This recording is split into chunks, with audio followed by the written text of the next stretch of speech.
Hello everyone, good morning. मैं Pravesh Sharma, welcome back to my channel. आज हम देखेंगे कौशल विकास में पाठशाला विधि, अर्थात भाषा कौशल विकास में पाठशाला विधि। हम जानते हैं कि भाषाई कौशल 4 माने गए हैं, जिसमें सबसे पहला है सुनना, बोलना, पढ़ना और लिखना। यानी कि फर्स्ट नंबर पर सुनना, सेकंड नंबर पर बोलना, थर्ड नंबर पर पढ़ना और फोर्थ नंबर पर लिखना। ये भाषाई कौशल हैं और इनका विकास यानी कि इन कौशलों का विकास पाठशाला में किस प्रकार से होता है, इस विषय में यहाँ पर देखेंगे। यानी कि स्कूल मेथड और पाठशाला मेथड इन स्किल डेवलपमेंट। सबसे पहले आइए हम देखते हैं इंट्रोडक्शन। बोलना और सुनना इस प्रकार का संप्रेषण कक्षा प्रवाह के अंतर्गत शिक्षक एवं छात्रों के मध्य होता है। संप्रेषण छात्र तथा अध्यापक के मध्य होता है, जिसे अंतःक्रिया कहते हैं। इस संप्रेषण में शिक्षक की भूमिका प्रमुख होती है, परंतु अधिगम की दृष्टि से छात्र का क्रियाशील होना कहीं अधिक महत्वपूर्ण है। इस प्रकार के संप्रेषण में 3 घटक सम्मिलित होते हैं: पाठ्यवस्तु, शिक्षण विधि तथा शिक्षण सहायक सामग्री। और संप्रेषण में 4 प्रक्रियाएं प्रमुख होती हैं, जिन्हें कौशल भी कहा जाता है: पढ़ना, लिखना, बोलना और सुनना।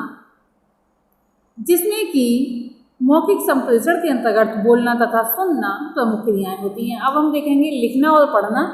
इस प्रकार का संप्रेषण प्रवाह भी शिक्षक तथा छात्रों के मध्य होता है। शिक्षक श्याम पट पर लिखता है और छात्र उसे पढ़ता है। पढ़कर लिखे हुए भावों एवं विचारों को बोधगम्य करता है। लेखक पुस्तक में अपने भावों एवं विचारों को लिखता है और पाठक उन्हें पढ़कर समझता है। अब हम देखेंगे ये जो पाठशाला विधि है, इसके स्टेप्स यानी कि चरण। इसके 3 चरण हैं। प्रथम चरण यानी कि फर्स्ट स्टेप, द्वितीय चरण सेकंड स्टेप और तृतीय चरण यानी कि थर्ड स्टेप। यहाँ बात हो रही है पाठशाला विधि की। तो पाठशाला विधि के अनुसार ही यहाँ पर स्टेप्स के बारे में बताया गया है। तो प्रथम चरण जो है फर्स्ट स्टेप, सर्वप्रथम छात्र को विभिन्न शब्द रूपों एवं धातु रूपों को शुद्ध पढ़ना और उनका शुद्ध उच्चारण करना सिखाया जाता है तथा उन्हें कंठस्थ करने को कहा जाता है। इसी छात्र पढ़ते समय शब्दार्थ समझकर पाठ्यवस्तु को आत्मसात करते हैं। छात्रों को समास आदि का ज्ञान कराकर संयुक्त रूपों की व्याख्या करने में समर्थ बनाया जाता है। इसके अतिरिक्त अमरकोश के सूत्रों को कंठस्थ कराकर छात्रों के शब्द भंडार में वृद्धि की जाती है। यहाँ पर ये एग्जाम्पल्स दिए गए हैं और जहाँ विषय के अनुसार उसी के आधार पर उनको जो भी बातें हैं, तथ्य हैं, शब्दार्थ हैं, कंठस्थ कराए जाते हैं। अब देख रहे हैं द्वितीय चरण यानी कि सेकंड स्टेप।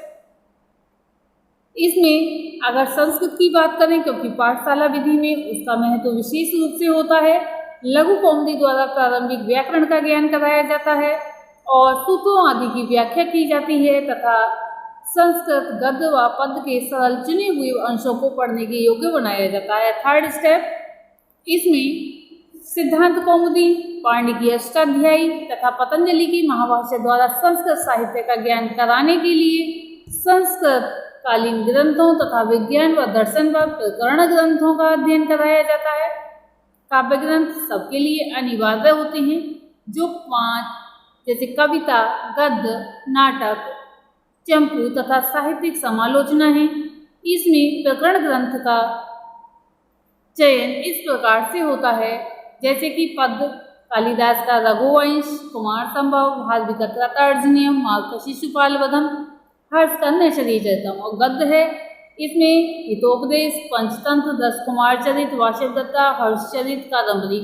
नाटक नचिकेटिक, उत्तरायण चरितम, अभिज्ञान शाकुंतलम, बेणी संहार, मुद्राक्षस चंपू, आधेसुर का जातकमाला, अनंत भट्ट का भारत चंपू, 20 गुणादर्श चंपू आदि। साहित्यिक समालोचना, काव्य प्रकाश, साहित्य दर्पण, रस गंगाधर, काव्य मीमांसा, ध्वन्यालोक, व्रत रत्नाकर, छंदशास्त्र। प्रकरण ग्रंथ, तर्क संग्रह, तर्कभाषा, न्यायसार, न्याय मंजरी, सिद्धांत मुक्तावली, शंकर की शारीरिक मीमांसा व ब्रह्मसूत्र, वात्स्यायन का महाभाष्य और ज्योतिष ग्रंथ। यहाँ पर हमने भाषा के माध्यम से संस्कृत का जो है ये सब कुछ बताया है। यहाँ पर अगर हम बात करते हैं किसी दूसरी विषय की तो उसके अनुसार बताया जाएगा। यहाँ पर बात केवल भाषा की है, इसलिए भाषा से संबंधित ही बताया गया है। प्रारंभ में वैदिक अध्ययन ही प्रमुख था, बाद में षड दर्शन, सांख्य, योग, न्याय, वैशेषिक, पूर्व मीमांसा, उत्तर मीमांसा तथा वेदांग शिक्षा, छंद, व्याकरण, निरुक्त, ज्योतिष, कल्प का अध्ययन होता था। कालांतर में धर्मशास्त्र व अर्थशास्त्र के अतिरिक्त शिल्प विद्याएं तथा व्यावसायिक विषयों के अतिरिक्त 64 कलाओं को भी अध्ययन विषयों में सम्मिलित कर लिया गया। पाठशाला विधि में भी सभी विधियां सम्मिलित थीं, जिन्हें आजकल पाश्चात्य विद्वान नए नए नामों से अन्वेषित करने का दावा करते हैं। पाठशाला प्रणाली में शब्दार्थ या शब्द शक्ति, अभिधा, व्यंजना, लक्षणा पर पर्याप्त जोर दिया गया है। शब्दों को जोड़ा जाता है और तत्पश्चात शब्दों की आकांक्षा, योग्यता, सन्निधि तथा तात्पर्यार्थ के आधार पर समस्त वाक्य का अर्थ निकाला जाता है। तर्कपूर्ण चिंतन के लिए न्यायशास्त्र में प्रतिज्ञा, हेतु, उदाहरण, उन्नयन तथा आगमन निगमन कहें 5 पद मिलते हैं, जो हर्वर्ड की पंचपदी प्रणाली की तरह हैं। मीमांसा व वेदांत शिक्षण के लिए भी 5 सोपान, व्याख्या, संदेह, आपत्ति, धारण तथा योग्यता प्राप्त होते हैं। गद्य व पद्य की व्याख्या के लिए दंडान्वय, तर्क प्रधान विधि यानी कि लॉजिकल तथा खंडान्वय, ह्यूरिस्टिक या मनोवैज्ञानिक विधि का विकास किया गया था। भरत मुनि ने नाट्यशास्त्र में भाषा के माधुर्य की व्याख्या की है, जिसने संगीत के साथ स्वरों, षडज, ऋषभ, गांधार, मध्यम, पंचम, धैवत तथा निषाद का विकास माना गया है। इसमें 3 ध्वनि स्थान, फेफड़े, गला व कंठ और सिर, 3 ताल, मधुर, मन्य ताल, 4 स्वर, उदात्त, अनुदात्त व स्वरित और कंपित, 2 विविधता, पाकांश व निराकांश, 6 ताल, उच्च ताल, दीप्त ताल, मंद, नीच मंद, द्रुत मध्य, विलंबित मध्य आदि तथा 6 पाठ्यांग, विच्छेद, विराम, अर्पण, विसर्ग, अनुबंध, दीवग, प्रशमन की विशुद्धि या विशुद्ध व्याख्या की गई है। अब ये आपको समझने में थोड़ा कठिन लग रहे होंगे, इसलिए मैं इसका थोड़ा आपको दिखाती हूँ लिखा हुआ पैटर्न। साधारण पठन के लिए पाणिनीय रिंग में आभ्यंतर प्रयत्न, बाहरी प्रयत्न, उच्चारण स्थान तथा उच्चारण की स्पष्टता की व्याख्या की गई है। कविता व नाटक में रसानुभूति के लिए भरत मुनि ने कलात्मक सिद्धांतों की व्याख्या की है। उन्होंने नाटक के 5 तत्व कथानक, बीज, बिंदु, पताका, प्रकृति तथा काव्य एवं 5 अवस्थाओं आरंभ, यत्न, प्रापत्याशः, नेतापति, फलागमः तथा संधि के 5 तत्वों मुख, प्रतिमुख, गर्भ, विमर्श, निर्वहन की चर्चा की है। इस प्रकार अध्यापन कार्य में सूत्र प्रणाली का प्रयोग सचमुच आश्चर्यजनक है। कुल मिलाकर कहा जा सकता है कि पाठशाला विधि में कुछ दोष अवश्य हैं, किंतु उसमें गुण अधिक हैं, जिनको आज की शिक्षा प्रणाली में अपनाया जाना प्रासंगिक प्रतीत होता है। अगर आप चाहें तो इसका स्क्रीनशॉट ले सकते हैं। अब हम देखेंगे नेक्स्ट पॉइंट में पाठशाला विधि के गुण।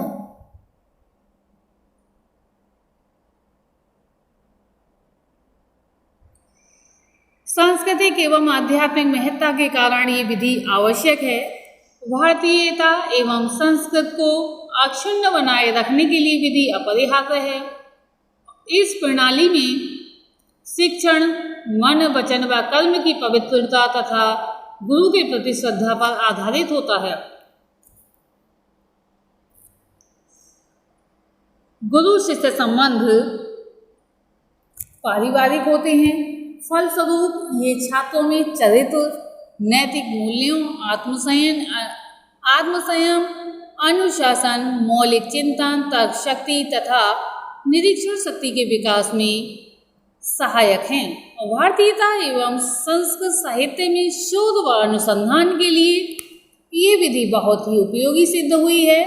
विंटर ने स्वीकार किया है, पंडितों की सहायता के बिना पाश्चात्य विद्वानों के लिए शास्त्र की आत्मा, विशेष रूप से व्याकरण तथा दर्शन की आत्मा का ज्ञान प्राप्त करना असंभव था। इस विधि में अभ्यास, स्मरण शक्ति या कंठस्थीकरण पर बहुत जोर दिया गया है या दिया जाता है। फलस्वरूप समस्त ज्ञान छात्रों को कंठस्थ होता है। प्रोफेसर आमटे लिखते हैं, उन्हीं के शब्दों में प्रयोग करते हुए हम कह सकते हैं कि वे बैंक में जमा हुई राशि पर विश्वास नहीं करते, बल्कि वे तो साक्षात नकदी पर विश्वास करते हैं, जो किसी समय भी प्रयुक्त की जा सकती है या प्रयुक्त हो सकती है। इस विधि से विद्यार्थी को संस्कृत व्याकरण का सम्यक ज्ञान हो जाता है, जिससे भाषा की लिखित व मौखिक अभिव्यक्ति में उनका पूर्ण अधिकार हो जाता है।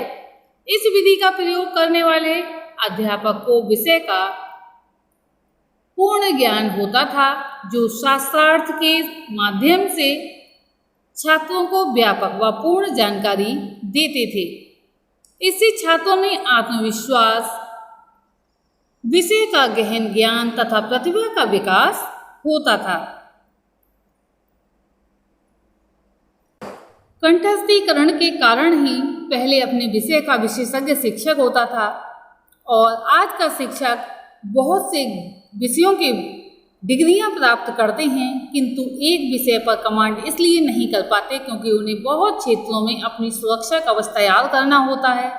अब इस कारण से वे सभी तरफ की शिक्षा लेते हैं, परंतु किसी एक रास्ते पर नहीं चलते। सर्वज्ञ बनने के चक्कर में वह वर्णिक बन जाते हैं। आज आवश्यकता इस बात की है कि पाठशाला विधि की अच्छाइयों को वर्तमान में उचित स्थान दिया जाना चाहिए। आज के लिए इतना ही, और इसका पार्ट 2 देखेंगे, जिसमें हम पाठशाला विधि के दोष आदि देखेंगे और विधियां देखेंगे। आज के लिए इतना ही, धन्यवाद।